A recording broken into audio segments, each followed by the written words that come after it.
Good morning বন্ধুরা, আমি প্রীতম। চলো আমরা আজকে রয়েছি ডুয়ার্সে। আমরা ডুয়ার্সে আছি। আমরা এখন যাচ্ছি গরুমারা ফরেস্ট জঙ্গল সাফারি করতে। এই গরুমারা ফরেস্টে জঙ্গল সাফারি করতে গেলে সবার প্রথমে তোমাকে গাড়ি বুক করতে হবে। আমি তোমাদের পুরো ব্যাপারটা তোমাদের জানাচ্ছি। তোমরা যে কোনো হোটেলে থাকো বা রিসর্টে থাকো না কেন, ওদের সাথে কথা বলবে। ওরা তোমাদের ফরেস্টের লোকেদের সাথে কথাবার্তা বলে পারমিশনের ব্যবস্থা করে দেবে। ওই রুম থেকে নিয়ে আসবে। এবার সকালবেলা তোমাদের এরকম গাড়ি রয়েছে, দেখো পরপর এরকম জঙ্গল সাফারি করার জন্য এরকম গাড়ি রয়েছে। এরকম গাড়ি তোমাদের সকালবেলা রুম থেকে নিয়ে আসবে।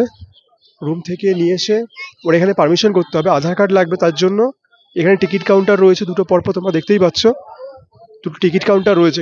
এখান থেকে আধার কার্ড দিয়ে তোমাদের পারমিশন করতে হবে। একটা পারমিশন নিতে হবে আর একটা জঙ্গলে ঢোকার জন্য টিকিট করতে হবে। এই দুটো করিয়ে এখান থেকে একটা গাইড আছে, একটা গাইড দা তোমার সাথে যাবে। এই রয়েছে গাড়ি।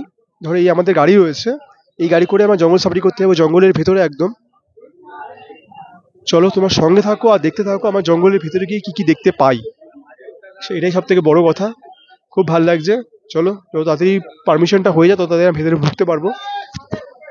চলো সঙ্গে থাকো আর দেখতে থাকো এই জঙ্গলে গিয়ে আমরা কি কি করি।